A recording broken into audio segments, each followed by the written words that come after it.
Podcast Exegese e Exposição. Exegese on demand para você.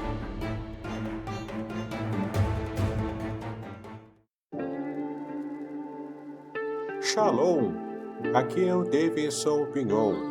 Eu ajudo pastores e líderes cristãos a fazer estudos bíblicos na igreja sem ter problemas com interpretações bíblicas erradas. Então, se você está pensando em compreender a sua Bíblia com segurança, não deixe de assistir a mais conteúdos como este aqui neste canal. Shalom! É com muita alegria que nós estamos para mais um vídeo aqui no canal. Nosso canal de exegese e exposição. E nesse vídeo especial temos também uma colaboração muito especial de um irmão que também é servo do Senhor, é especialista em hebraico também, o nosso irmão Giovanni. Daqui a pouco ele vai estar entrando aqui para dar todo o conteúdo do que ele preparou. Nós vamos falar hoje sobre os sinais massoréticos, não apenas as vogais, porque as vogais e consoantes, geralmente o estudante de hebraico entende bem, mas vamos falar hoje sobre os acentos massoréticos, que é um assunto um pouco mais complexo e poucos dão atenção a esse tema. Esse nosso irmão, ele é especialista nesse assunto e eu tenho um grande prazer em estar com ele aqui para falar sobre esse assunto para nós hoje aqui no canal. Esse vídeo ele vai estar sendo apresentado aqui no canal, no meu canal, né, pessoal, no nosso programa Exegese e Exposição, e também eu vou estar disponibilizando para o nosso irmão também apresentar esse mesmo vídeo no canal dele, é o canal Aleph Tav, que ele vai estar se apresentando e também ele vai estar falando sobre o canal dele, tá bom? Então vamos chamar aqui o nosso querido irmão, Giovanni, para poder falar sobre esse assunto tão maravilhoso para nós. Olá, professor, tudo bem? Olá, tudo bem? Boa noite, shalom, graça e paz a todos. Quero agradecer aí já desde antemão pela essa oportunidade de estar aqui, no caso, no canal do nosso amigo reverendo Davidson Pignon. É isso? Se pronunciei correto? Estar aqui compartilhando um pouco a respeito de um assunto aí que é pouco tratado ainda dentro do nosso contexto brasileiro, que assim eu posso dizer, referente, no caso, numa fala mais simples, no caso, né, conhecido como os acentos hebraicos. Então, eu quero estar nesta oportunidade compartilhando aí com vocês um pouco a respeito desse assunto que é pouco comentado e pouco tratado. Para quem não me conhece, o meu nome é Giovanni, no caso. Eu sou aqui da região sul, estado de Santa Catarina, região sul do Brasil, da cidade de São Bento do Sul, né? E sempre morei nessa região aqui. E tenho um canal no YouTube, por nome Aleph Tav, conforme você pode ver aí na descrição da imagem. E se você não é inscrito e quiser conhecer um pouco do conteúdo exegético que produzimos, faz uma visitinha lá no canal, se inscreva lá, ative o sininho para receber as notificações, que às vezes não diariamente, mas semanalmente estou ali sempre compartilhando, né, alguns conteúdos voltados mais especificamente à língua hebraica, alguma abordagem. Outrora a gente também faz referente à língua grega, mas mais especificamente tratando de forma exegética o que de fato o texto hebraico está dizendo dentro do seu referido contexto. Então, basicamente, o nosso canal é voltado à exegese, no caso, né, das línguas originais. Então, basicamente, a respeito do meu canal seria isso. Eu sou, para quem não me conhece também, eu tenho a minha formação, referente à minha formação, fiz um curso de 3 meses pelo um instituto pequeno, pouco propagado, que é o Instituto Hebrew Bible Masoretic, né? E eu fiz ali um curso de 3 meses, voltado com uma especialização mais, no caso, referente aos acentos hebraicos. O propósito, no caso deste curso, foi isso, né? Para conhecer de forma mais específica como que se usa, como que se utiliza, as regras que envolvem os acentos hebraicos, no caso, né?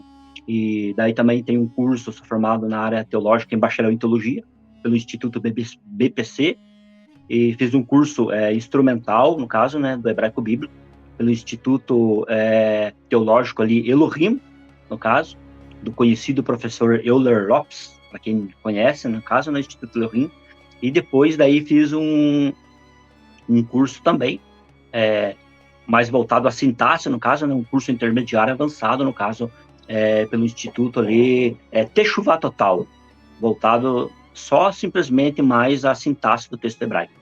Então, basicamente, a respeito e referente à minha formação, seria isso, no caso, que eu teria a dizer e mencionar no momento presente. Amém! Que grande alegria, né? Poder estar com o professor Giovanni aqui, trazendo tanto brilhantismo, né, para o nosso canal aqui também, tá? Sem mais delongas, eu vou agora deixar o professor ter toda a liberdade para poder aplicar o material que ele preparou, e você agora poderá aproveitar todo o conteúdo que o nosso professor vai entregar, tá legal? Deus abençoe e boa aula a todos nós.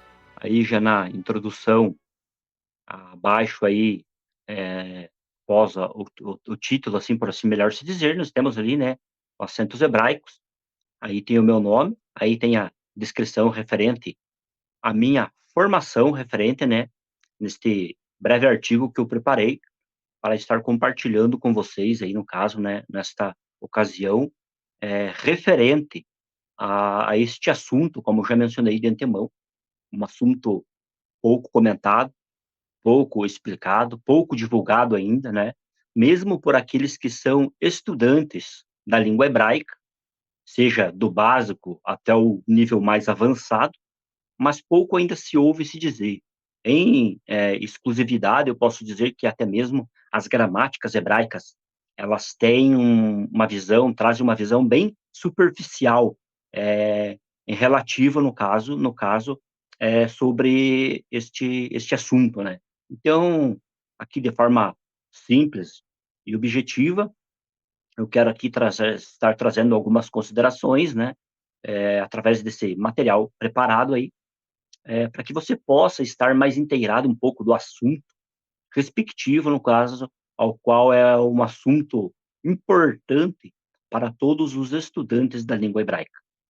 E quem sabe a partir de hoje você também se torne um apaixonado pelo estudo voltado também aos acentos hebraicos, né, do texto massorético. Então, como eu já mencionei, tem a introdução aí, no caso, né? Daí aqui embaixo diz assim, um estudo para a tradução e a interpretação do texto massorético. O resumo diz assim que, neste breve estudo, tratarei de forma simples e objetiva sobre os acentos hebraicos e suas devidas funções relacionadas à Bíblia hebraica. Então, conforme está mencionado no resumo aí, né, de forma breve e objetiva, estaremos abordando sobre a importância, né, dentro do processo de interpretação e tradução que se dá desde a compreensão do texto hebraico até mesmo ao processo, no caso, conclusivo das nossas próprias traduções bíblicas cristãs. Então, será uma abordagem ampla, respectivamente, né, ainda que não vamos abranger o todo, mas será muito interessante, conforme na descrição já deste resumo. A palavra-chave nos diz assim, né, acentos, texto hebraico, interpretação e tradução. A introdução nos diz assim, quero compartilhar neste momento um estudo sobre os acentos hebraicos, ou também conhecidos como os teamim. No hebraico clássico, esse nome teamim significa gosto ou razão, devido ao fato que o seu uso produz a ideia de gerar sabores na interpretação e tradução do texto. Vale salientar que esse arranjo de acentos é formado por conjuntivos e disjuntivos, porém, quando paramos para ver o que os peritos comentam a respeito deles, percebemos que é pouca é a importância que se tem dado aos mesmos. Esse estudo dos acentos massoréticos no Antigo Testamento hebraico tem sido negligenciado pela maioria dos gramáticos de hebraico deste século. A maioria dos gramáticos contemporâneos dá apenas uma breve descrição dos acentos, com uma escassa discussão sobre a função deles. Então, aí na introdução, aí, né, começa dizendo ali a respeito também de um termo mais técnico para os acentos hebraicos, que é os teamim, numa forma plural, no caso, né, teamim numa forma plural, ou taam, ainda numa forma singular, que faz, respectivamente, no caso, menção a estes elementos que fazem parte do texto massorético, né, conhecido como os acentos hebraicos, como eu já falei de antemão, numa linguagem mais simples, para a compreensão do estudante da língua hebraica. E, como diz aqui ainda na introdução, eu já tinha mencionado também, infelizmente, mas a realidade é que é um assunto ainda pouco comentado, né? Os estudantes do hebraico agora, dentro de um contexto contemporâneo, pouco se estudaram, pouco comentaram, gramáticas, pouco trabalho a respeito dos acentos, e hoje, dentro do contexto brasileiro, nós não temos nenhuma gramática ainda que trate de forma minuciosa, de forma exaustiva, a respeito sobre os acentos hebraicos, sobre as regras que são compostas dentro deste arranjo de acentos. Vale aqui também salientar, né, que estes acentos hebraicos, eles são formados, esse arranjo de acentos hebraicos, eles são formados por, assim se dizer, acentos disjuntivos e conjuntivos, né? Os acentos disjuntivos, que têm como propósito, né, no caso, separar palavras, orações, cláusulas, e já os conjuntivos têm a finalidade de, no caso, ligar palavras, no caso, né, dentro da estrutura sintática do texto. Mais abaixo estaremos aí abordando de uma forma ainda mais exaustiva respectivamente sobre essa questão. Aqui tem alguns comentários, né, de alguns especialistas que, de fato, se debruçaram sobre o estudo dos teamim, sobre o estudo dos acentos hebraicos. Por exemplo, nas palavras de James de Price, ele diz assim, diz o seguinte, né, que os acentos complementam a gramática e a sintaxe do hebraico, preservando a compreensão tradicional do texto. Então, para todos aqueles que estudam a língua hebraica, a sintaxe do texto, os acentos, eles são uma ferramenta importante, que eles ajudam ainda melhor dar um norte, respectivamente, para uma compreensão mais exata e mais concreta daquilo que está propondo a gramática do texto hebraico, né? Eles trabalham numa forma alinhada, no caso, na mesma mão, na mesma via, com aquilo que segue, no caso, a sintaxe do texto hebraico. Nas palavras do erudito Bruce Walker, no caso, né, ele comenta: a acentuação da gramática hebraica é tão importante para a compreensão do texto que as fontes judaicas medievais prestavam atenção no seu uso. Atualmente é melhor considerar os acentos como uma testemunha precoce e confiável de uma interpretação correta do texto. Então, nas palavras aí do grande erudito Bruce, no caso, né, nós temos uma gramática, a introdução da sintaxe, no caso do hebraico bíblico, né, feita por Bruce, e ali, no caso, ele traz uma abordagem um tanto quanto que relevante sobre a questão dos acentos, mas foi alguém que tem uma compreensão ampla, no caso, né, conforme o comentário aí dele mesmo, mencionado nesse artigo, e, no caso, Bruce Walker, ele, no caso, em alguns trabalhos dele, ele faz questão de mencionar, respectivamente, sobre a importância da função dos acentos dentro do estudo da gramática hebraica, né? Já nas palavras aí do judeu muito conhecido, né, Abraham ibn Ezra, ele menciona o seguinte, né, a ordem de construção marcada pelos acentos deve ser rigorosamente respeitada, e nenhum comentador, por maior que seja seu nome e crédito, possa interpretar de uma maneira que discorde do arranjo do contexto de uma frase, conforme definida pelos acentos. Então, essas palavras ditas aí por este judeu muito conhecido, né, Abraham ibn Ezra, é muito importante que ele diz que deve ser observado e respeitado a acentuação do texto hebraico. Por que isso? porque quando se estuda o processo da história dos acentos, nós aprendemos uma coisa muito importante. Entre elas, é que ali no período, no quinto a sexto século depois de Cristo, havia textos hebraico, no caso, que eles tinham uma ambiguidade na leitura. Uns entendiam de uma forma, outros entendiam de outra forma. Quando os acentos foram estabelecidos da forma de um arranjo ali, conjuntivos e disjuntivos, e foram inseridos no texto massorético ali, pelos massoretas, no período medieval, eles tiveram como propósito e finalidade eliminar essa ambiguidade do texto. Essa foi um dos propósitos e finalidades dos acentos no texto hebraico. E após eles adicionados, essa ambiguidade em muitos textos foi rompida. Dali em diante, muitas pessoas sabiam qual era, de forma correta, coerente e sensata, a leitura que estava sendo proposta, com a direção e com o norte, que era dado ali a partir do olhar, no caso, né, mencionado e traçado pelos acentos hebraicos. Então, é muito importante esse comentário aí, dito por este célebre judeu, Abraham Ibn Ezra. Então, respectivamente, sobre os comentários, seria isso, no caso, muito interessante.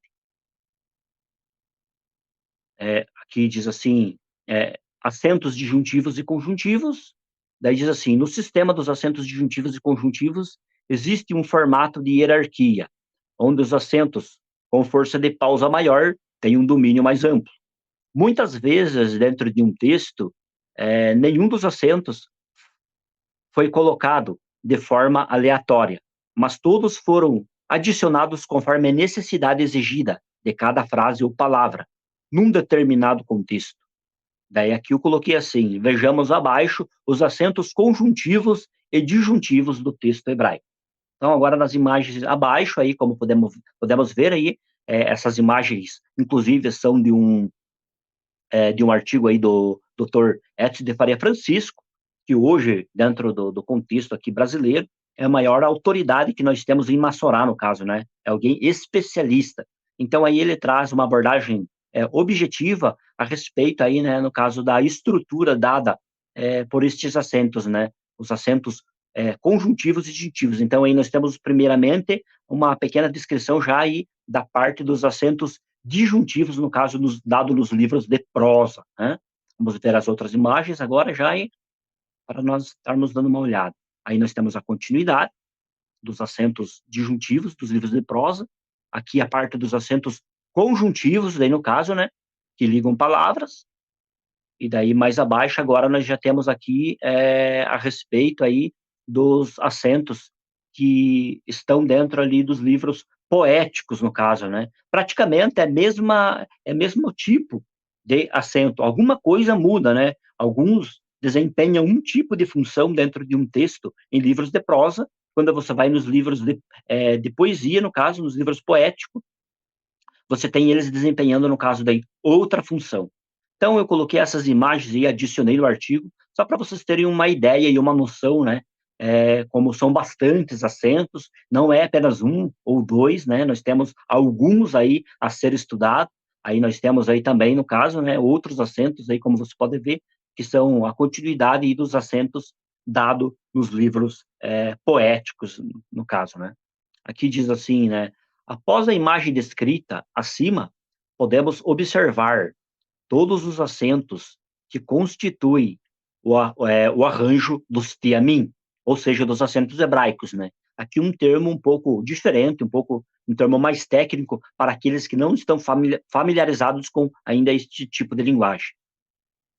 Daí diz assim, vale considerar que esses acentos estão dentro de uma hierarquia, como dito antes, formando um processo de subordinação, onde os conjuntivos se organizam, se relacionam diante de um específico mestre disjuntivo, e um determinado segmento, uma sequência de palavras interligadas, sintaticamente, pode ser marcada por sucessivos conjuntivos. Esse conjunto de palavras normalmente funciona como uma só palavra, por não terem valor pausal. Os conjuntivos nunca interferem na sintaxe do verso. Quando temos uma sequência de conjuntivos, precisa sempre estar regido por um disjuntivo final. Tal acento disjuntivo, por sua vez, não determina o número e os tipos de acentos conjuntivos que podem aparecer nas palavras conjuntas que o precedem.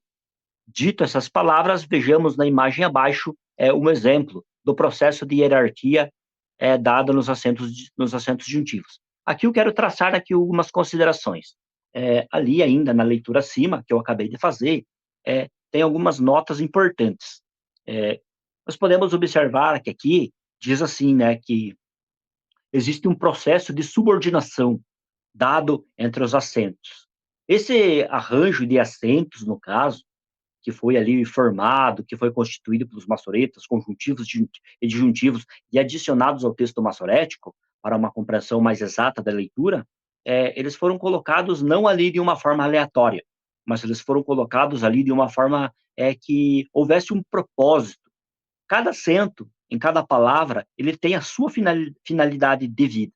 E dentro desta estrutura destes acentos, nós temos ali, como eu já mencionei, né, os acentos que têm ali uma força maior, de pausa maior, como já logo mais estaremos vendo na descrição de uma imagem, e tem os acentos de subordinação, aqueles acentos que são conhecidos como os servos, que estão ali simplesmente com uma função menor desempenhado dentro da estrutura da sintaxe dos acentos hebraicos.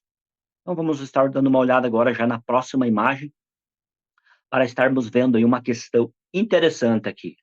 Aqui, conforme você pode ver nessa imagem, diz assim, né? Conforme podemos observar nessa descrição acima, no caso, né? Podemos ter aí uma ideia de como se dá a hierarquia dentro do arranjo dos acentos. Além destes mencionados acima, temos ainda os chamados servos, que são todos aqueles outros disjuntivos que exercem menos influência.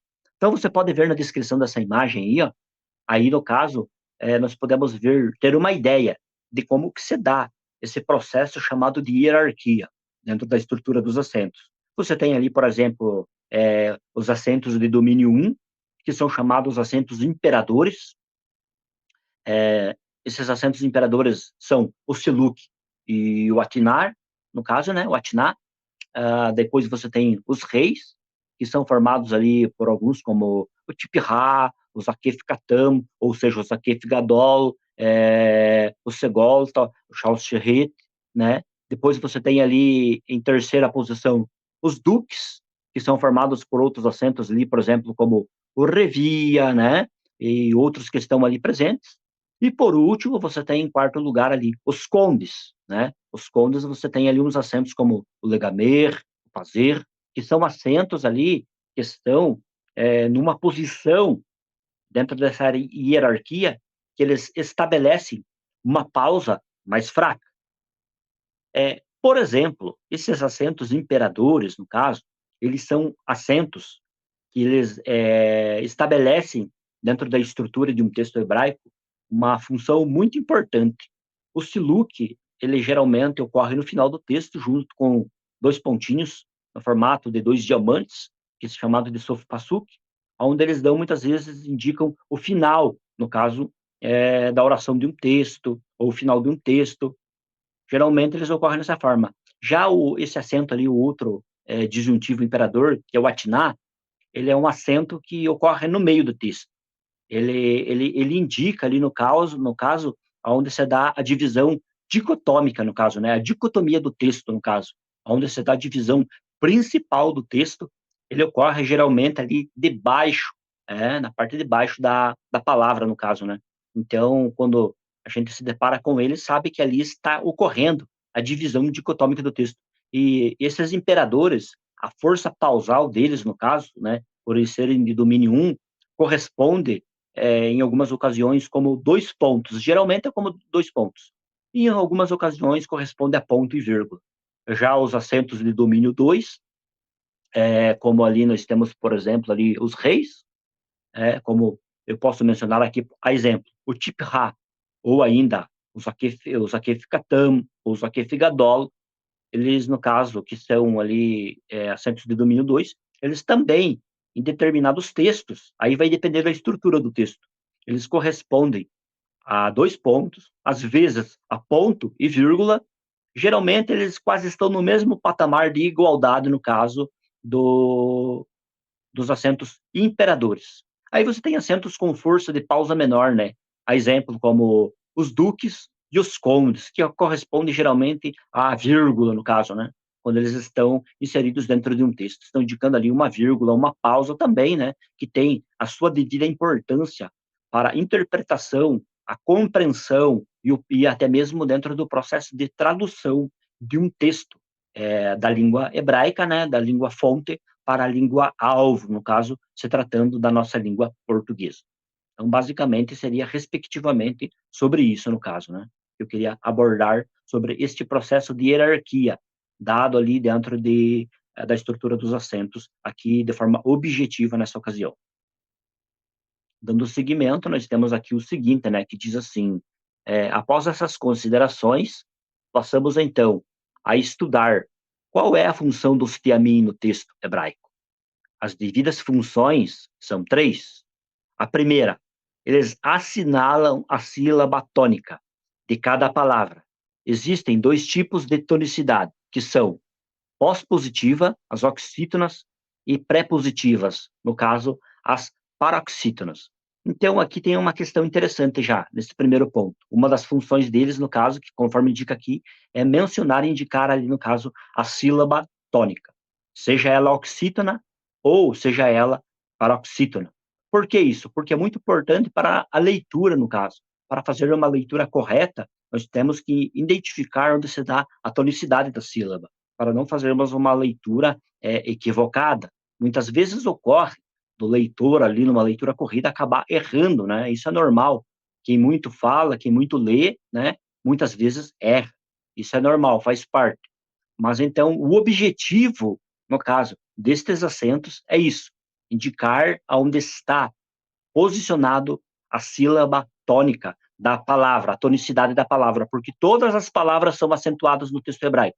Então, a função e o objetivo, um dos objetivos das funções é esse, no caso. O segundo objetivo aqui que podemos mencionar, no caso, é que eles assinalam a função semântica e sintática do texto. Nesta função, os acentos assinalam as pausas e o encadeamento entre as cláusulas do versículo. Então, um outro detalhe aqui, no caso, é que eles também têm a sua função sintática desempenhada dentro do texto. Hoje nós temos, no inglês, em inglês, algumas obras importantes, né, no caso, que trabalham sobre a sintaxe do texto hebraico, como, por exemplo, a gramática de James D. Price, como a gramática de Israel Yevin, como o tratado, que foi uma das obras mais importantes a respeito do trabalho dos acentos, que é de William Weeks, ali do século XVIII, uma obra muito importante. Hoje ainda nós não temos uma obra que possamos dizer que ultrapassou, no caso, a envergadura da obra de William Weeks.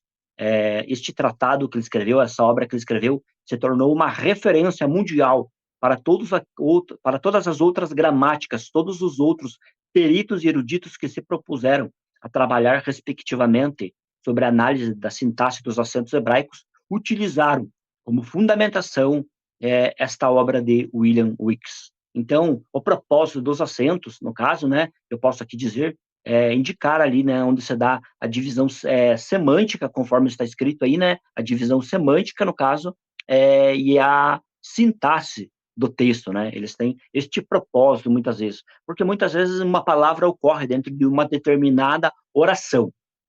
Para nós sabermos se ela faz parte da oração que vem depois, ou da oração antecedente, muitas vezes os acentos eles nos dão um norte, nos dão uma indicação. E eles acabam, no caso, aniquilando aquela ideia contraditória ou aquele pensamento ambíguo, muitas vezes, que o texto parece, no caso, fornecer. E então, a finalidade, no caso destes acentos, uma das funções deles também é isso daí. E a terceira função, no caso, é que eles assinalam a melodia da cantilena, né? Nesse emprego, os acentos possuem valores semelhantes às notas musicais. Além disso, indicam a melodia da leitura, sinagogal. Os símbolos dos acentos representam a quironomia, também é a entonação musical. tornam o texto escrito em texto musical, e a frase melódica indica memorização, beleza e santidade. Então, dando mais uma pausa aqui, nós percebemos que o terceiro ponto é que os acentos de desempenho ser usados ali desempenhando a função para a prática da arte da cantilena, no caso do texto, né? Nós, costumeiramente, lemos o texto hebraico, mas já em contrapartida, os judeus, normalmente, né, muitos textos, o estilo cantado. Então, os acentos, ali, eles têm essa função que corresponde às nossas notas musicais, no caso, né? A desempenhar, no caso, o processo ali, no caso, de cantilena dentro do texto, né? E conforme diz aqui, onde está escrito, né, que os símbolos dos acentos representam a quironomia também. Essa palavra quironomia, ela tem uma ideia ali de cantar, no caso, fazendo, gesticulando com as mãos, fazendo conforme ali os símbolos. Cada acento ele é representado como se fosse por um símbolo. Então, utilizando as mãos, procura-se descrever esse símbolo. Uma vez descrevendo esse símbolo, automaticamente, aqueles que estudam vão ter uma noção de qual acento que está ocorrendo ali no caso, né? Então, é bem legal, é bem bacana, para quem gosta de cantar aí no caso, né? Fazer as cantilenas no caso, então é bem bacana essa questão. Então, a pronto modo, que eu quero dizer aqui, respectivamente sobre isso, seria isso, né? O terceiro objetivo. Então, recapitulando aqui, um objetivo é marcar onde se dá a tonicidade do texto. Segundo objetivo é marcar onde se dá a divisão semântica e sintática do texto. E terceira função dos acentos é indicar aonde se dá, no caso, ali o processo, como se dá o processo, por assim melhor dizer, de cantilena dentro do texto hebraico. Então, basicamente, seriam essas três questões, né? Daí agora diz assim, partindo desse pressuposto, veremos agora alguns textos bíblicos onde os acentos passam a desempenhar suas funções. Vejamos a seguir. Prepare-se para uma jornada única e transformadora. Nas 346 páginas deste livro emocionante, Davidson Bignon mergulha nas profundezas do Salmo 91, revelando segredos escondidos na língua original hebraica, palavra por palavra, versículo por versículo, com linguagem simples e conteúdo profundo. Este livro é a chave para a compreensão de uma proteção divina extraordinária. Descubra como aplicar essas revelações originais à sua vida. Davidson Bignon, autor reconhecido, editora Contextualizar.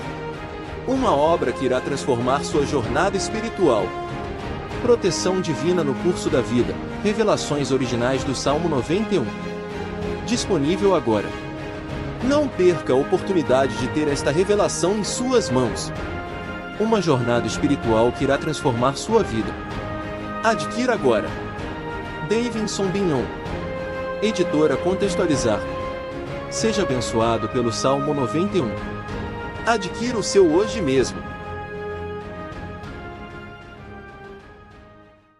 Aí, conforme está na descrição, no caso, nós estaremos agora aqui, estarei compartilhando com vocês aqui agora análise sintática, né? De alguns textos, no caso, aonde, no caso, como que eu posso dizer assim, para que você possa compreender em uma linguagem mais simples, a importância que eles têm desempenhado dentro do texto, né? Para a compreensão e interpretação do texto, no caso. Nós temos aí a descrição, nesta imagem, do texto de Gênesis, capítulo 1, do versículo 1, né? Que traz ali a seguinte leitura aí, que nos diz assim, né? Bereshit bara Elohim et hashamayim ve'et haaretz, né? Que, traduzido literalmente, aí está assim, né? No princípio, Deus criou os céus e a terra. Até aqui neste momento. Agora, você pode perceber aí que acima deste texto existe o formato de um gráfico, aí, como que se fosse, né? Existe aí este desenho, este gráfico aí exposto em cima, né? Onde está mostrando várias divisões, no caso, né? E essas várias divisões são as funções que os acentos desempenham, prestando ali, no caso, o seu domínio, prestando o seu trabalho dentro da estrutura do texto hebraico, né? Aí você pode, observando de cima para cima, você tem ali a abreviação SUP, que é uma referência, no caso, né, ao acento final, junto com o SILUK ali, que é o SOF PASUK. que é o acento ali praticamente que indica o ponto final do texto. Abaixo dele ali você tem já a abreviação Sil e At, fazendo referência ao Siluk e ao Atiná, no caso, né? Que são os acentos imperadores, no caso, dentro da estrutura deste texto. E abaixo deles ali você vê a divisão dada, no caso, né? De uma forma, como que eu posso dizer assim, uma forma mais minuciosa, por acentos que desempenham também uma função de domínio não tão importante como os acentos imperadores, que são os acentos de domínio 1, e os acentos reis, que são os acentos de domínio 2. Agora, eu quero estar compartilhando com vocês aqui algumas questões que estão relacionadas a este texto. Começando pela primeira palavrinha ali, ó, da direita para a esquerda, que é a palavra hebraica Bereshit. Essa palavra Bereshit aí, no caso, né, que ela pode desempenhar dentro do texto e a função de um adjunto adnominal, alguns entendem como uma adjunta adverbial, enfim, são várias as interpretações e aplicações gramaticais que se dá para esta palavra aí, né, que é um substantivo ali feminino que vem com uma prefixado pela preposição bet, no caso, né. Esta palavrinha hebraica aí, Bereshit, se você pode observar, abaixo dela ali no caso, né, que é a primeira palavra da direita para a esquerda, abaixo dela nós temos ali no caso, abaixo da consoante shin, você tem ali, se você conseguir ver nessa imagem ali no caso, um risco no formato de uma barra, né? Se você conseguir ver ali na descrição, no caso desta imagem, então você pode ver que ali tem um acento, um risco, no formato de uma barra. Este risco ali no caso, ele é um acento, ele é o acento tipra, né? O acento hebraico ali, tipra. E este acento ali no caso, ele tem uma função importante, né? Aqui na continuidade do artigo que eu escrevi, diz assim, ó, temos nesse texto acima a divisão contida pelos tiamim e a importante função do tipra desempenhada no texto. Você percebe que na tradução do texto hebraico para o português, o texto começa dizendo assim, ó, no princípio, vírgula, daí diz assim, Deus criou os céus e a terra. Depois da palavrinha no princípio aí, que o seu termo correspondente no texto hebraico é a palavra bereshit ali, o termo bereshit, se você perceber, você tem uma vírgula após a palavra no princípio. Essa vírgula aí, o acento correspondente abaixo da palavra bereshit, no caso, é o acento hebraico tipra, que é um acento rei, de domínio 2, valor pausal 2, no caso, né, onde indica ali, ele pode indicar ali uma vírgula, ou também pode corresponder a ponto e vírgula. E dependendo do texto, ele pode corresponder a 2 pontos. Como eu mencionei de antemão, tudo depende de como se dá a estrutura do texto hebraico e qual é o posicionamento que ele ocorre. E nesta ocasião ali nós temos então este acento. Este acento ali abaixo da palavra bereshit, ele corresponde a uma vírgula, por isso que na tradução do português, então, normalmente, a tradução é feita assim, no princípio, daí temos a vírgula, daí diz assim, Deus criou os céus e a terra. Agora aqui vem umas considerações importantes, relacionado à sintaxe dos acentos e a função que ele desempenha dentro da sintaxe. Observe comigo que esta vírgula aí, ela causa um rompimento dentro da estrutura gramatical, dentro da estrutura sintática agora da gramática do texto hebraico. E esta pausa, este rompimento, é muito importante para a compreensão, no caso, e o estudo a respeito do texto hebraico massorético. Por quê? Porque se nós não colocarmos, no caso, uma vírgula ali, se não existisse este acento, poderia ocorrer outros tipos de tradução. Algumas traduções, como propostas por algumas pessoas, que inclusive tentam desvirtuar muitas vezes a estrutura do texto, a leitura correta e coerente e sensata do texto. Por exemplo, muitas pessoas procuram traduzir Gênesis assim, ó, no princípio do criar de Deus. Essa ideia ali de no princípio do criar de Deus é uma tradução problemática. Por quê? Porque este do ali, essa ideia ali de genitiva, no caso, só seria possível se não houvesse, no caso, se não existisse este acento ali, esta pausa. Uma vez que a terminação desse substantivo aí, no caso, o que se entende, no caso, é uma forma construta, como que se fosse, né? A forma dele. Então, muitas pessoas, por ele ter este formato ali, no caso, muitas pessoas entendem que ali está transmitindo uma ideia assim, ó, no princípio de, ou em princípio de. Por isso que muitos procuram traduzir assim, ó, no princípio do criar de Deus. Daí, logo, se eu fizer essa tradução, então, eu parto de um pressuposto que Deus não concluiu o ato da criação dos céus e da terra no texto de Gênesis 1:1. É isso que muitos têm visto, lido esse texto e interpretado desta forma. Porém, esta vírgula aí dada, este acento tipirá, né? Esta vírgula que ele causa, que ele gera no texto, ele gera ali, causa um rompimento dentro da estrutura gramatical, sendo impossível gramaticalmente se traduzir da forma, no caso, no princípio do criar de Deus. Mas a única proposta que se tem, no caso, normalmente como é traduzido em princípio, em princípio criou Deus os céus e a terra, numa tradução mais literal, conforme a exemplo traduziu o Dr. Edson de Faria Francisco no seu Interlinear, Hebraico-Português, volume 1. Mas também, normalmente, a tradução no princípio, criou Deus os céus e a terra. Essa tradução aí, no caso, é uma tradução que está harmonizada com a proposta de leitura trazida pelo texto hebraico-massorético, referente ao texto de Gênesis 1:1. Então, vejam e percebam a importância que tem este acento hebraico tipirá dentro do texto de Gênesis capítulo 1 e o versículo 1.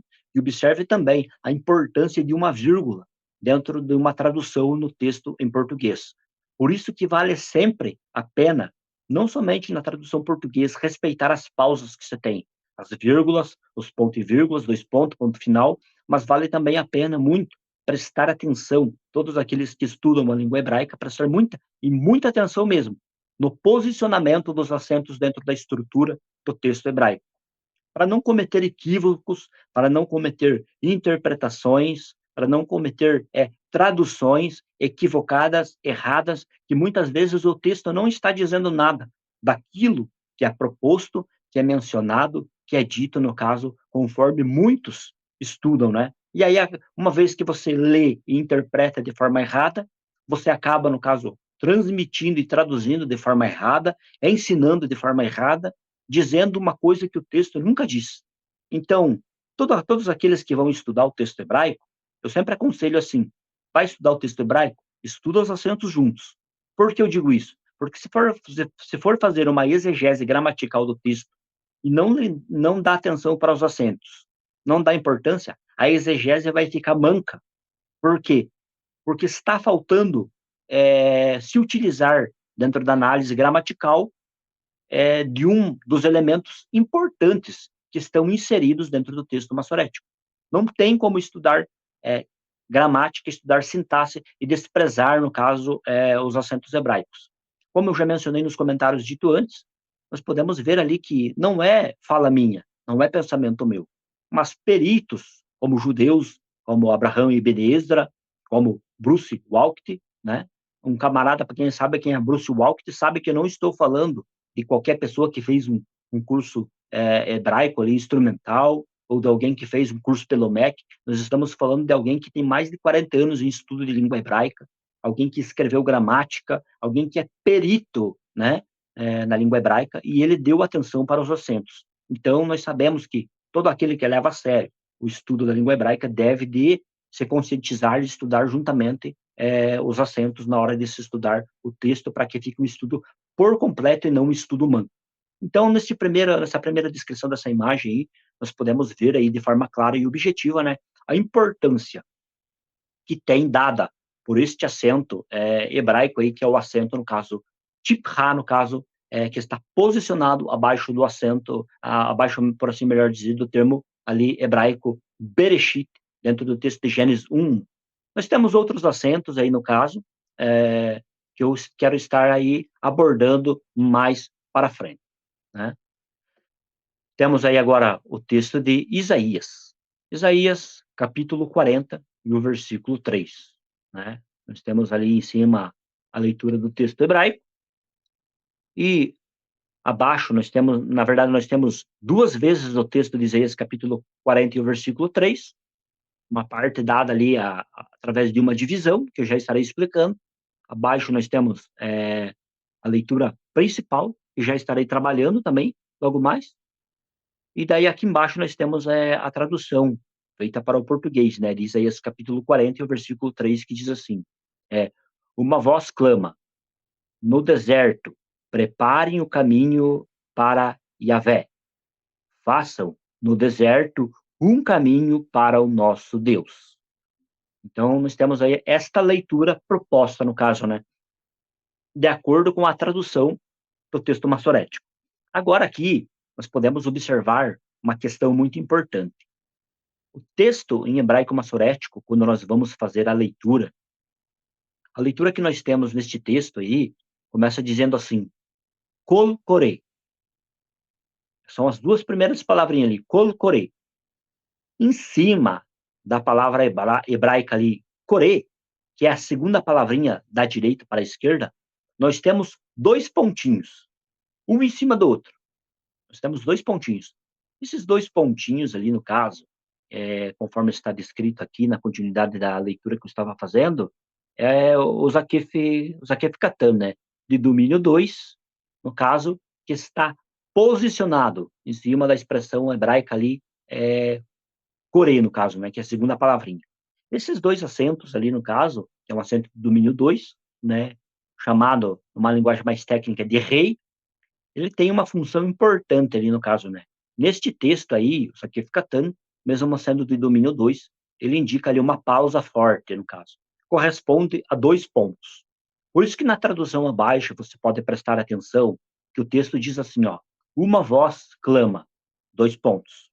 E qual é a importância, no caso, de se entender esta pausa dada neste texto, de acordo com a proposta da leitura do texto hebraico-massorético e de acordo com a estrutura contida ali? Qual é a importância? A importância é o seguinte, quando nós vamos fazer uma leitura em outra tradução bíblica, muitas vezes nós deparamos com a seguinte leitura que diz assim, uma voz clama no deserto, 2 pontos. Normalmente, em muitas traduções bíblicas, os 2 pontos vêm após a expressão no deserto, que no texto hebraico é a palavra Bamidbar.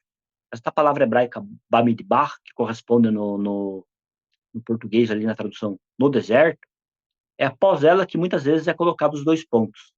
Com isso, se entende que esta voz está clamando no deserto, de acordo com as traduções que colocam os 2 pontos após a palavra deserto.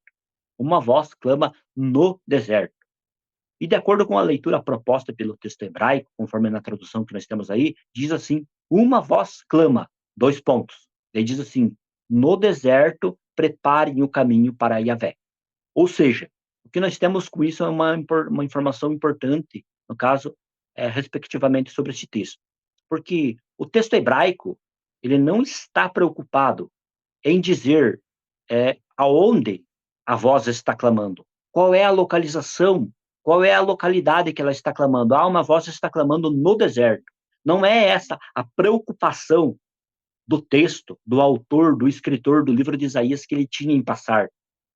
Mas o propósito, a finalidade, o alvo, o objetivo dele era transmitir o que a voz estava clamando, e não aonde a voz estava clamando. A localização não importava, mas o objetivo e o alvo era expressar o que a voz estava clamando. E o que é que a voz estava clamando? Uma voz clama, 2 pontos. O que é que ela estava clamando? Ela estava clamando que no deserto preparem o caminho para Yahvé, né? Conforme diz o texto hebraico ali, Kol Koreh, Bamidbar, Panu, Derech, Adonai. Então, nós temos aí essa leitura, no caso, né? Ou seja, com isso nós temos aqui uma nota interessante. A primeira que eu já mencionei. Esse texto não está preocupado aonde a voz estava clamando, mas o que a voz estava clamando. A voz estava clamando que no deserto deve-se preparar o caminho para Yahvé. Esse é um ponto. O segundo ponto, no caso, é que dentro deste texto aí, nós temos um paralelismo. Se nós colocarmos a palavra deserto, os dois pontos depois da palavra deserto, nós quebramos o paralelismo que nós temos dentro da estrutura deste texto, das cláusulas contidas aí. Então, este é um outro problema que nós iríamos arrumar, entende? E o terceiro lugar, que muitas pessoas, eles querem colocar, no caso, os dois pontos, após a palavra hebraica Bamidbar, no caso. Por quê? Porque acima da palavra hebraica Bamidbar também ocorre um acento, que é chamado de Zakef Gadol, e também um acento de domínio 2. Ou seja, ele possui a mesma força de pausa do Zakef Katam, que é um acento que está sobre a palavra hebraica Kore, que antecede, no caso, a palavra hebraica Bamidbar. Nós temos, então, dentro deste texto, dois acentos de domínio 2, dois reis, os mesmos com a força pausal, dentro da estrutura da hierarquia dos acentos. Então, muitos ali pensam, e agora? Se nós temos dois acentos, então a pausa pode se dar em qualquer lugar. Não. Não, porque quando se estuda a sintaxe dos acentos, nós descobrimos que há regras estabelecidas para eles. E quando há regras estabelecidas, eles estão ali para desempenhar a função conforme a regra estabelecida para eles. Então, o terceiro ponto, no caso, como diz aqui na continuidade da leitura, diz assim, ó, que ele é um acento, aqui fica tão, é um acento de domínio 2, que devido a uma regra aplicada nessa construção, ele acaba por ter uma pausa mais forte do que o Zakef Gadol. Exatamente isso. O que acontece? A regra diz assim, ó, quando nós temos dois acentos de força pausal igual, de domínio igual, como acontece aí? Temos um acento, dois acentos, que são dois reis. Dois acentos de domínio 2. Tem a mesma força pausal. Quando ocorre esse tipo de construção dentro da sintaxe dos acentos, o acento que estiver mais longe do acento imperador, que é o acento de domínio 1, o atiná, no caso, este acento que está mais longe dele tem a força de pausa maior. E no caso, como o Zakef Katam, que é os dois pontinhos um em cima do outro, ele antecede o Zakef Gadol, que vem em cima da palavra hebraica Bamidbar, no deserto, logo então o Zakef Katam acaba por tendo uma ênfase maior na pausa. E o Zakef Gadol acaba, no caso, tendo uma ligação sintática com a próxima cláusula, no caso, né, dentro da mesma locução adverbial, no caso, que ocorre ali dentro da estrutura Bamidbar, Panu, Der, Adonai. Então, essas questões são questões muito importantes para estudarmos e compreendermos a interpretação correta, coerente e sensata do texto. Sendo assim, quando nós damos a pausa ali, nós aqui catamos, ocorre três coisas. Fazemos a tradução correta, respeitamos o paralelismo do texto e respeitamos a regra proposto dentro da estrutura da sintaxe dos acentos hebraicos. Então, são essas questões aí, no caso, que vale a pena salientar. E o acento de domínio 1, né, que é o atiná, no caso, ele ocorre aqui, deixa eu ver se consigo ver, abaixo da palavra hebraica ali, ó, Yavé, que é o tetragrama, no caso, né, aonde ocorre ali as duas primeiras barras, no caso, de cima para baixo, na descrição dessa imagem. Então, nós temos aí, essas barras indicam como que se dá a divisão da estrutura, no caso, dada pelos acentos. Perceba que aí nós temos três cláusulas, no caso, né? Três cláusulas, inclusive, com verbos, no caso, dividido ali de conforme a estrutura estabelecida pelos teamim, pelos acentos hebraicos. Então, salientando aqui, só memorizando as três questões ali que enfatizam o posicionamento do Zakef Katam. No caso, ele dá a pausa correta em cima ali do corê, indicando que a voz não está preocupada aonde ela deve clamar, mas com o que ela deve clamar. 2, no caso, respeito ao paralelismo do texto de Isaías, capítulo 40, versículo 3. E a terceira coisa aqui que eu quero mencionar, no caso, também, é que, de acordo com a regra, este tipo de divisão acaba sendo, no caso, uma divisão que respeita a estrutura dada pelos acentos hebraicos e também a estrutura gramatical. Por isso, as traduções bíblicas que seguem o texto hebraico massorético, elas têm que, no caso, se quiser fazer uma tradução correta, a leitura proposta é essa que está aí, ó. Uma voz clama, 2 pontos, daí dá a continuidade do segmento da leitura. Se eu colocar os 2 pontos após a palavra deserto, eu vou estar seguindo daí a leitura da Septuaginta, que é a tradução grega, no caso do Novo Testamento. Mas, de acordo com o texto massorético, a leitura que você tem é essa. Então, as considerações sobre este texto aqui, de forma lacônica, resumida, abreviada, seria basicamente isso nessa ocasião. Vamos para a próxima imagem. Aí nós temos aí, no caso, este texto bíblico, né? Esse texto bíblico aí, que é o texto de Gênesis, o capítulo 1, o versículo 2. Nós temos uma parte determinada desse texto, né? Até onde ali ocorre a divisão dicotômica do texto, que eu já vou estar trabalhando também sobre isso nessa ocasião. E a tradução aqui de Gênesis 1, 2, para o português, nos diz assim: a terra, porém, estava sem forma, e vazia, e havia trevas sobre a face do abismo. Daí, aqui na continuidade diz assim: neste texto, quero aqui destacar o acento revia, que tem o formato de um diamante posicionado acima da expressão verhaaretz no texto. Então, nós temos aí a leitura do texto hebraico, né? Lá em cima, primeiro, na descrição dessa imagem, que diz assim: verhaaretz hayatá torrovavoro verrosher al pene terrom. Esta é a leitura que nós temos.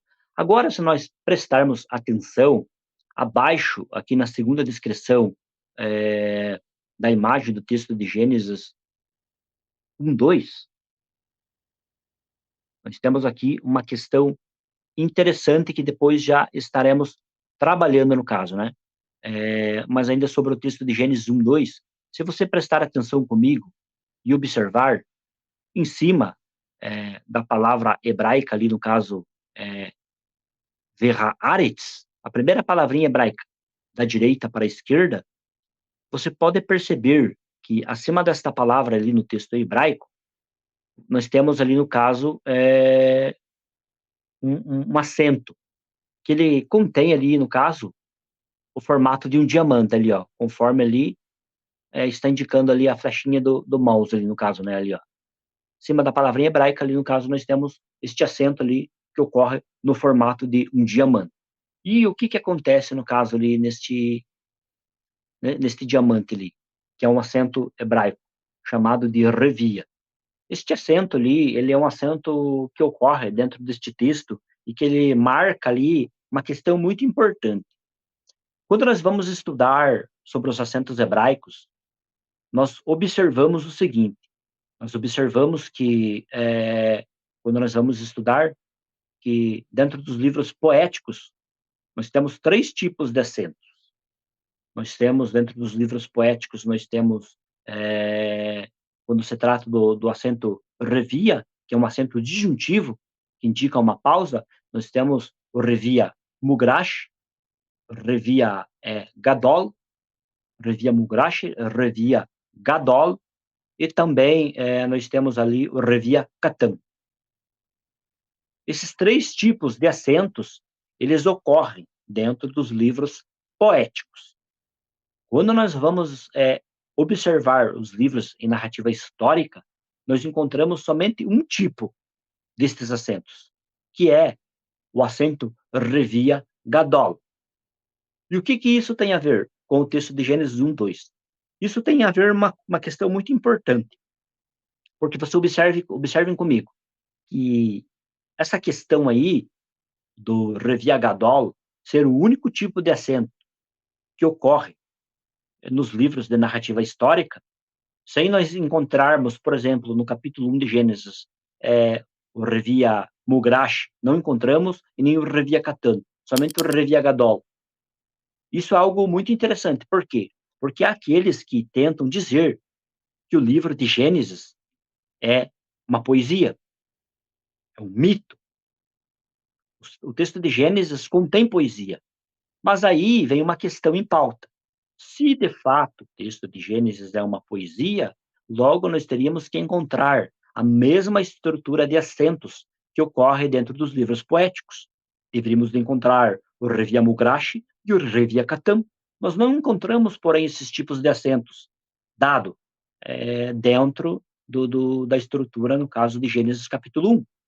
Nós encontramos somente o Revia Gadol, que é esse ali que acabamos de observar agora na descrição da imagem ali, conforme nos indicou a flecha do mouse ali, no caso, mostrando que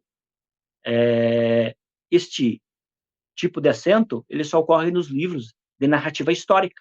Sendo assim, o que eu entendo? Eu entendo que Gênesis capítulo 1 é uma narrativa histórica, porque até o tipo de estrutura dos acentos dado dentro do capítulo 1 de Gênesis enfatizam isso.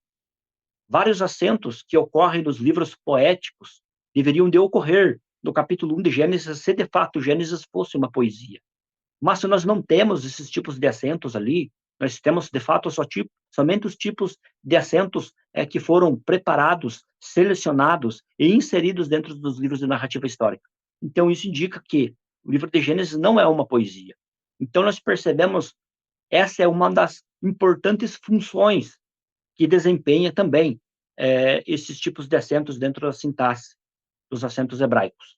Eles procuram, muitas vezes, enfatizar palavras, destacar ideias, expressões, indicar pausas importantes, muitas vezes, que o estudante da língua hebraica tem que estar ali atento para entender o que eles querem passar. E muitas vezes, muitas regras, muitas aplicações dessas estão contidas, até inclusive, dentro das gramáticas de sintaxe, no caso, voltada ao estudo dos acentos hebraicos, ao estudo dos tiamim. Então, esta pausa ali é muito importante. A função deste acento Revia Gadol, ele traz essa nota, esta notificação para nós, dizendo, olha, o texto de Gênesis capítulo 1 e o versículo 2 aqui está começando comigo. Eu sou, como se o acento estivesse dizendo assim, ó, eu sou o Revia Gadol. E esse livro aqui é um livro de narrativa histórica. Por isso que você não vai encontrar aqui dentro, meus irmãos, nem o Revia Mugrashi e nem o Revia Katam. Seria basicamente assim, nessa ilustração que eu fiz aqui, né, criando esse cenário de fala dos acentos, seria como se ele falasse isso. Então, essa é uma das questões importantes. E quando nós vamos ali, na descrição da imagem acima ainda, da divisão dada por essas barras ali, quando nós chegamos ali, no caso, depois da terceira barra, ou por assim melhor se dizer, na última palavrinha hebraica, da direita para a esquerda, na frase acima, nós temos ali a palavra terrom. Abaixo dessa palavrinha terrom ali onde está ali o mouse indicando ali, ó, a flechinha, o que acontece ali? Ali nós temos ali um acento, que é o atiná. E este acento aí, ele é muito importante aí, porque se você observar comigo, esse acento aí, ele parece um V, né, no sentido oposto, né, de cabeça para baixo. E este acento ali, ele é o acento de domínio 1, o imperador, e ele indica a divisão dicotômica do texto. Então, muitas vezes, quando está se fazendo uma leitura no texto, quando você observar o estudante da língua hebraica, observar ele está indicando que ali ocorre a divisão do texto. Ali indica uma pausa, 2 pontos, ponto e vírgula. Há uma interrupção dentro da estrutura sintática, dentro de muitos textos. Há textos específicos que, mesmo ocorrendo esse acento atinar, no caso, ele não vai indicar pausa. Ele vai indicar, muitas vezes, em muitos textos, a ênfase do sujeito da oração. Então, são questões, são abordagens, são regras e mais regras que temos que estar inteirados para compreendermos, de fato, o que ele está passando. Lá no texto de Gênesis 1:1, ainda que eu mencionei de antemão, este acento ele também ocorre. E lá, ele ocorre abaixo da palavra do substantivo ali, masculino plural, Elohim, que traduzido para o português é Deus. E quando ele ocorre lá debaixo daquele substantivo, ele não tem como propósito ali indicar uma pausa, porque senão ele quebraria a lógica da estrutura gramatical do texto. A oração ficaria sem complemento. Ficaria assim, no princípio, criou Deus. 2 pontos, os céus e a terra. Acabaria rompendo a estrutura gramatical, no caso. Então, ali dentro, lá no texto de Gênesis 1:1, o acento disjuntivo atinar, no caso, ele tem como propósito e como finalidade indicar uma ênfase no sujeito ali, que é Elohim. E qual é a ênfase que ele quer dar ali? Ele dizendo que o Elohim, ali no texto, ele é o sujeito que pratica ali o bará, o ato de criar. Criar o quê? Os céus e a terra. Então, essas questões são de suma importância para a compreensão e interpretação do texto hebraico. Estaremos olhando agora a descrição da próxima imagem, agora já abaixo, no caso. Esta descrição aí, desta imagem que nós temos aqui, no caso, né? É a imagem do texto de Salmo, por assim melhor dizer, Salmo 1:1, que aqui na tradução para o português já diz assim, né? Bem-aventurado o homem que não anda no conselho dos ímpios, não se detém no caminho dos pecadores e nem se assenta na roda dos escarnecedores. Abaixo eu coloquei assim: este texto tem na descrição acima a divisão dada pelos acentos, mas a parte enfática neste texto se dá no acento ole veioret, de domínio 1, equivalente ao atinar nos livros de prosa de narrativa histórica. Então aí, o que acontece? Você pode perceber ali que na descrição da divisão dada neste gráfico aí, da divisão dos acentos, ali nós temos a abreviação OLE. Esse acento OLE veioret, no caso, né, ele é um acento também de domínio 1, porém, você só encontra ele nos livros poéticos, né? Você encontra nos livros poéticos. E a força de pausa e do domínio que ele tem, no caso, dentro dos livros poéticos, é a mesma força de domínio que o atinar, no caso, tem nos livros da narrativa histórica, nos livros de prosa. O que acontece? Você vai encontrar, inclusive, o atinar, no caso, dentro de um mesmo verso, nos Salmos, onde neste mesmo verso ocorre o acento ali é o leveioret. Só que, quando você vai no texto, no caso, né, quando você procura no texto, ali você encontra esses dois acentos, a atenção que tem que ser dada é este acento aí, ó, o le. Este acento aí é o acento, no caso, vamos dizer assim, o comandante de domínio 1, né, o acento superior dentro do processo ali, no caso, da estrutura dos acentos dos livros poéticos é ele. E quando ele está ali posicionado debaixo de uma palavra, ele está indicando uma pausa forte e está indicando também a divisão dada dentro do texto, dentro daquele verso, melhor por assim se dizer, daquele que faz parte de determinado salmo. Então, essa questão aí é uma questão interessante, importante, no caso, né, que está contido na descrição desta imagem aí, conforme se menciona, né. Você pode perceber ali que a palavra, é a última palavrinha da direita para a esquerda ali, né, rechaim, no caso, ali, né, ele ocorre abaixo dessa palavra aí.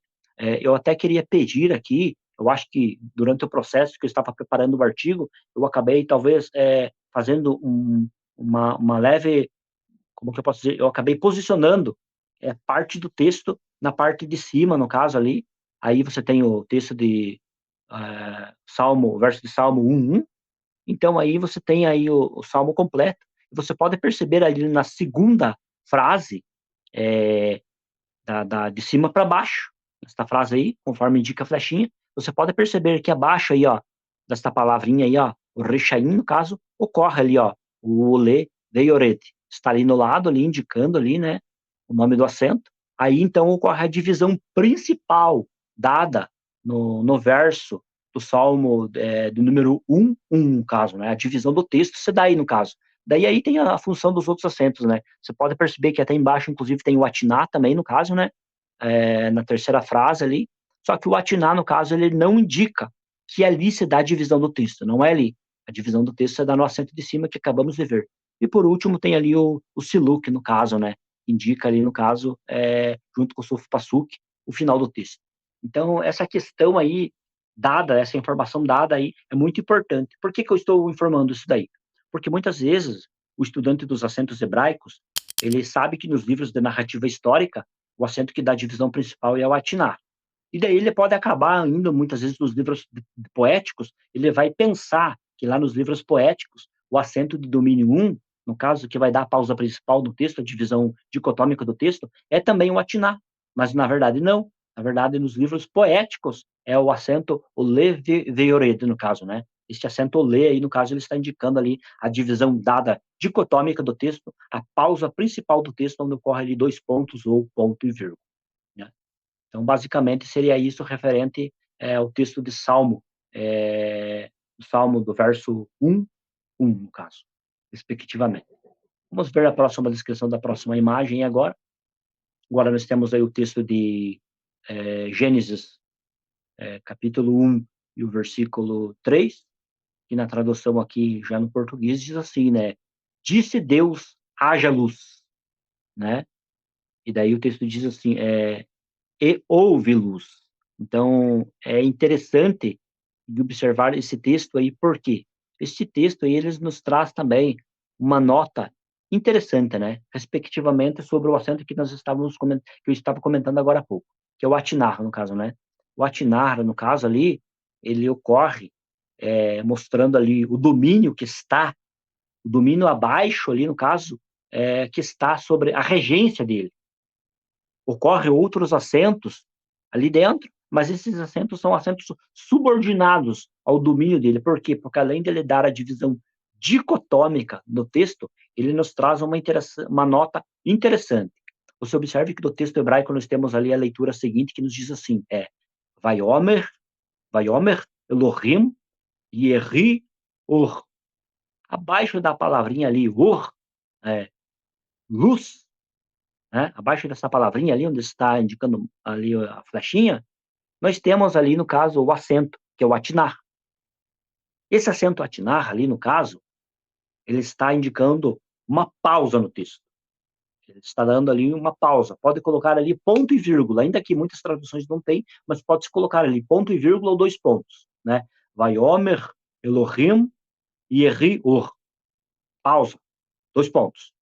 Após essa pausa aí, no caso, ele está indicando que após essa pausa vai acontecer, no caso, uma ênfase no texto dada pela próxima oração, no caso, dentro ali de uma cláusula temporal, né? Então o texto diz, Vaiomer Elohim, Yeri Or, daí a continuidade diz assim, ó, Vayeri Or. Observe que a parte final, a segunda sentença ali, a parte final do texto, ela é formada ali, ela é introduzida por um Vayeri. O Vayeri, no caso, ele é um marcador temporal. Ele é um marcador temporal indicando uma mudança de cenário, indicando novidades que estão sendo inseridas dentro do discurso, seja de um discurso de narrativa histórica, de um discurso de narrativa preditiva, de um discurso ortatório, ou seja, ali, enfim, não importa o tipo de discurso que está ocorrendo. O Vayeri, ele tem esta função. E quando eles têm essa função de indicar uma mudança de cenário, um novo sujeito, coisas novas que estão sendo inseridas dentro do texto, da estrutura do texto, normalmente existe algo que vai trazer uma ênfase, indicando a sua entrada.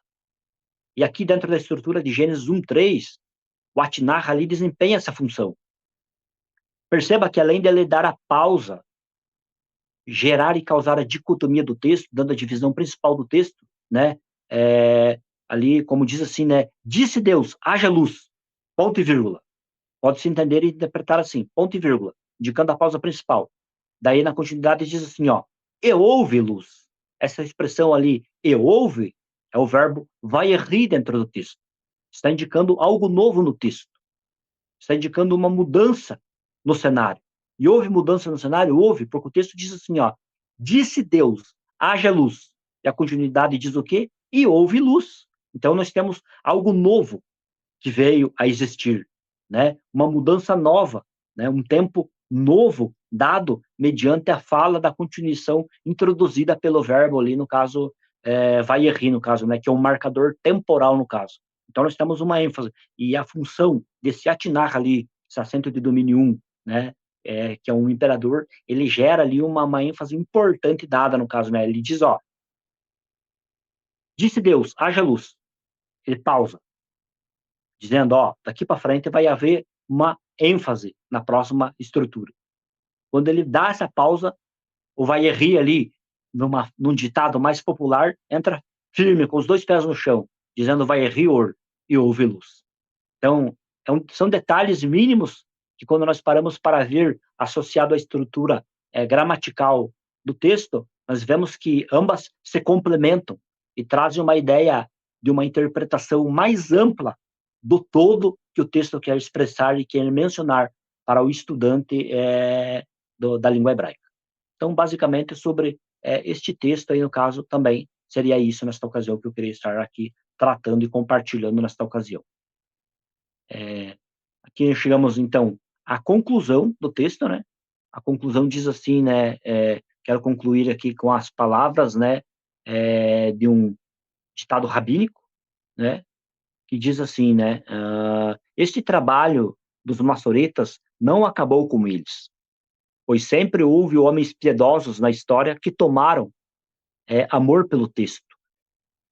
Os acentos hebraicos são uma importante ferramenta deixada por estes piedosos homens do passado, que ainda hoje podemos usar com maestria para examinar a palavra e conservar seu zelo pela mensagem correta do texto.